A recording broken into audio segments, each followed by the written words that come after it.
Hello my dear students, we now continue with lesson number 3, standard 8 maths, lesson number 3, indices and cube roots. Indices and cube roots. Miss Lynette has already briefed you and given you introduction to this chapter, and you also had done this chapter a little basic things in standard 7th last year. You had chapter number 6 in standard 7th called indices. So we do a little advanced study here in this year. So last year you learned how to write indices. Okay.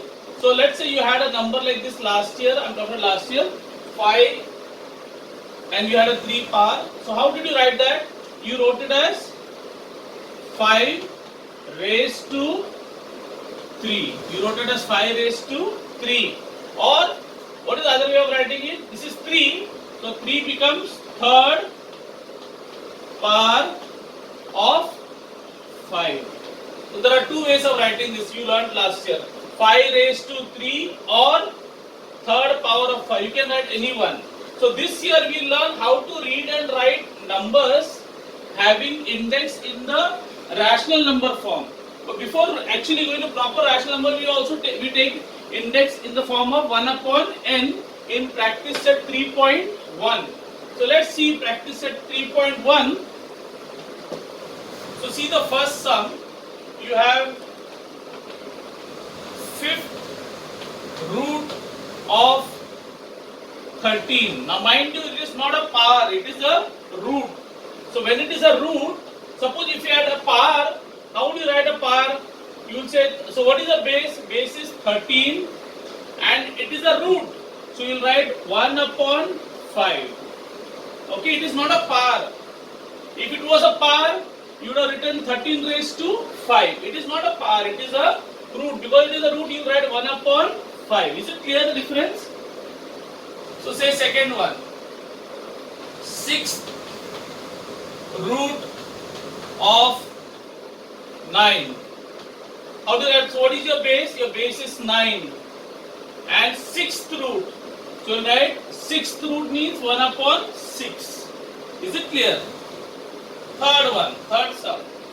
Let's see, you have square root of 256. So who's your base? Boys, 256. Yeah? And it is square. Now you'll ask me what is square? The word square means second. So instead of saying square is second root, they may write square root. So square means S for square is S for second. So second. So second means you write 256 raised to 1 upon 2, second root or square root. And we'll do one more sum, that is cube root of 17. Now again the question is, so what is your root? What is your base first? Your base is 17. Write your base. And now it is cube. It is cube. So cube, what does cube means? Cube means third. 3. Cube means 3. Okay, you learned what is a cube, no? So cube means third. So you write 1 upon 3. Is it clear? So sometimes, so it's very easy. Whatever is the root, you write 1 upon the root. 1 upon the root. Is it clear, boys? Now there are two sums remaining that you can write on your own. Okay, that you can do it on your own. Only be careful that it is square and cube. Square means second and cube means third. So now we go to the next exercise,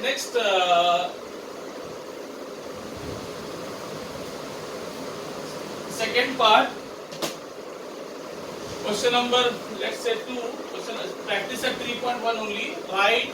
It says write in the form n root of a.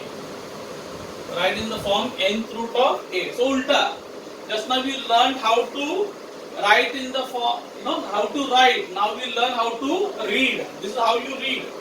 So you have 81 raised to 1 upon 4. So look here. So what is this? This is 4. This is the root. So what root it is? Fourth root. So you will say fourth root of, what is your base? 81. Simple. Is it clear? Is it clear, boys? Fourth root of 81. Second one. 49 raised to 1 upon 2.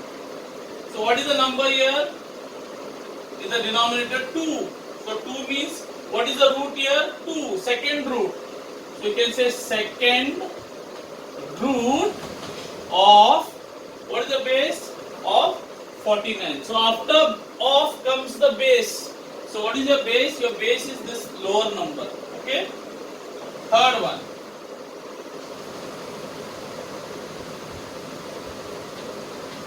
Now, before I go to this, I want to tell you something else. You can also write, instead of saying second root of 49, the second root you can also say it is square root of 49. Is it clear? Square root of 49. Is it clear? So let's go to the third sum. 15 raised to 1 upon 5. So 15 raised to 1 upon 5. So what is the number here? 5. So what root? Fifth root. Since it is 5, I will say fifth root of what? So of 15. Who's your base? 15. Is it clear? And the remaining, there are three sums, 4, 5 and 6, that you can do it for homework, boys. But I will do an extra sum. There are 6 sums in this. Let's say I will do an extra sum. I will call it 7 sum. Okay, we'll call it sum number 7. So let's say you have sum number 7. You have 49 raised to 1 upon 3. 49 raised to 1 upon 3. Okay. So how do you write 49 raised to 1 upon 3? So what is the number here? Come on.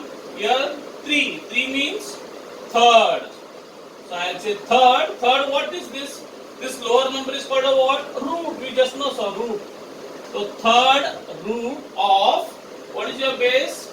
49. Third root of 49. Can we write it in some other way? We learned just now in the same exercise. What is the other way of writing? What is the other way for writing third? Third means what? Cube. We saw just now, no? Cube root of 49. You can write any one. You don't have to write both. Okay? You can write any one. Like instead of writing second root of 49, you can also say square root of 49. Instead of saying third root of 49, you can also say cube root of 49. Am I clear, boys? So what did you learn in this practice set? In the first part, what did you learn? You learned how to write in the index form. Here, what did you learn? You learned how to read it. How do you read it? So how do you read it? Fourth root of 81. So here, first part we learned how to write it in the index form. Here we will learn how to read the index form. Okay? Please do the remaining sums, boys, for homework without fail. To get a small, only two, in the first part only 2 sums were left, 5 and 6, and next this sum only 4, 5 and 6 are left. Okay? Thank you, boys. God bless you.